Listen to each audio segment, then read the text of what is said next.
Pour survivre aux environnements d'altitude, les plantes des territoires alpins doivent élaborer des techniques toujours plus ingénieuses. J'avais déjà parlé de plusieurs espèces de primevères sur ma chaîne, mais je n'avais pas mis une seule image de celle que je souhaite vous présenter aujourd'hui. Pour me faire pardonner et aussi pour vous exposer les capacités étonnantes de cette prouesse végétale, je vous ai concocté un tout nouvel épisode d'Implanté.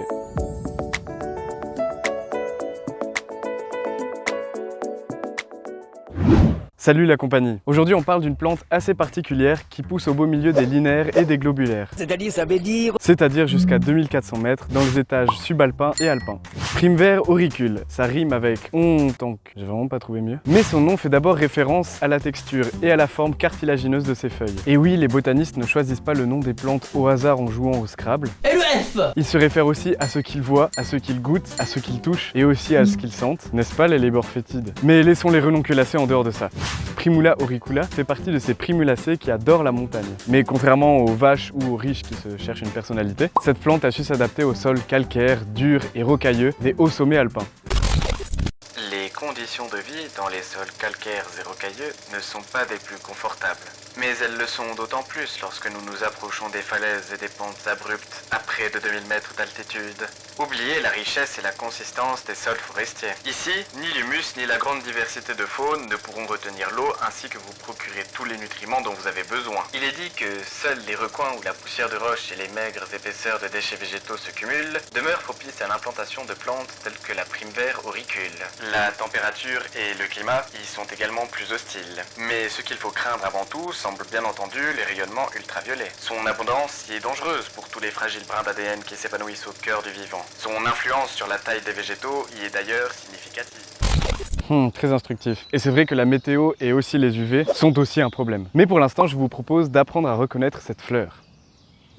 D'autres primevères ont suivi Primula auricula dans les hauteurs des Alpes. C'est le cas de la primevère à gorge blanche, la primevère de Haller ou encore la primevère glutineuse, qui détient d'ailleurs le record d'altitude des primevères. Autrement dit, elle peut grimper au-delà de 3000 mètres d'altitude dans les étages nivales, les étages des neiges. Tout ça pour dire que je vais vous expliquer comment distinguer notre primevère des autres primevères qui poussent dans ce même milieu. Et prenez un crayon parce que ça va aller très vite. La primevère auricule est jaune, les autres primevères des sommets alpins sont mauves ou violettes. Voilà, vous savez reconnaître une Bon, même si c'est presque vrai, il y a quand même des caractéristiques très marquées chez cette fleur, comme ces fameuses feuilles ovales, lisses et à texture de lobe d'oreille. Mais vous pouvez aussi vous référer à la disposition en rosette à la base de la tige. En gros, vu du dessus, ça donne ça. Mais aussi à sa tige cylindrique complètement nue qui ressemble un peu à une paille, et au pourtour de la feuille légèrement plus clair que le limbe. Et aussi à ces magnifiques fleurs jaunes éclatants. Elles sont visibles de début juin jusqu'à un mois dans lequel il y a un accent circonflexe que je ne sais jamais où placer. Aujourd'hui, je vais le mettre sur le T. Voilà, quitte à faire des choses absurdes en français. Mais trêve de foutage de gueule, voici un petit portrait robot de Primula auricula. Une corolle concave de forme tubulaire, longue de 6 mm à 10 mm, et un calice qui s'arrête au premier cinquième. La disposition de ses fleurs, ou de son inflorescence si vous préférez, est une ombelle. On trouve cette même disposition chez l'anis ou chez la berce du Caucase, qui porte aussi le nom de tarte à la merde. J'ai vérifié être raciste envers une espèce de plante, c'est pas raciste. Décrire une plante revient à lire les pages d'une vieille encyclopédie écrite en hiéroglyphes, le tout avec pour seule image celle d'un de vos ancêtres moustachus en première page. En gros, l'incarnation même du fun. Donc on va passer à la suite. Comme je vous le disais les 150 dernières fois, les plantes de montagne doivent développer des organes le plus robustes et le plus résistants possible. La particularité et la principale force de Primula auricula sont ses feuilles couvertes de cire. Ça n'est pas une exception dans le monde végétal puisque la plupart des conifères y ont déjà recours pour des raisons identiques. Sauf que là, on parle d'une petite fleur d'à peine 40 cm de haut et là, c'est un petit peu plus rare quand même. Cette cuticule de cire fait à peine quelques microns d'épaisseur, mais son importance est capitale. D'abord pour son étanchéité. Elle retient une bonne partie de l'eau avant qu'elle ne s'évapore. En fait, c'est un peu comme enfiler un ciré bien imperméable pendant une chaude journée d'été. Même si vous allez juste sembler stupide, au moins vous garderez toute votre transpiration à l'intérieur. Ce qui vous permettra de 1 de réinventer le hammam portatif et de 2 d'empêcher votre eau de s'échapper en dehors de votre corps. Si on part du principe que votre imperméable fait partie de vous. Et donc, c'est super pratique quand l'eau est une ressource précieuse. En parlant d'eau, la primevère auricule ne dispose pas ses feuilles en recette pour rien. En fait, cela pourrait, comme un entonnoir, lui permettre de conduire l'eau au plus proche de ses racines. Et est-ce vraiment efficace? Pour le coup, rien n'est moins sûr. Est-ce que je ferais mieux de continuer l'épisode? oui. Un autre avantage de la cire, c'est qu'elle fait aussi office de protection contre les UV. La couche d'air qui filtre les rayonnements nocifs du soleil est plus fine à 2000 mètres d'altitude qu'au fin fond de la fosse des Mariannes.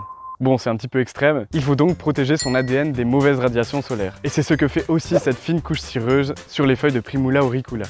Mais tiens, puisqu'on en parle, en hiver, les feuilles ont besoin de résister à de très basses températures. Cette fois-ci encore, c'est une des similarités que partage la Primevère auricule avec les conifères. La fine cuticule de cire protège les feuilles contre les effets du gel. Non, pas ce gel-là, mais plutôt le gel qui fait exploser les cellules de l'intérieur. Les feuilles ne sont pas les seules à s'être adaptées à cet environnement aussi accueillant que la secrétaire de Monstres et compagnie. La forme dite tubulaire de sa corolle est aussi une excellente adaptation pour une fleur de montagne. Cette forme de cône allongé permet d'enfouir les organes reproducteurs et les glandes qui contiennent le nectar au plus profond de la corolle, juste sous le calice. Cette structure évite que le pollen soit soufflé inutilement dans la nature à la moindre petite bise.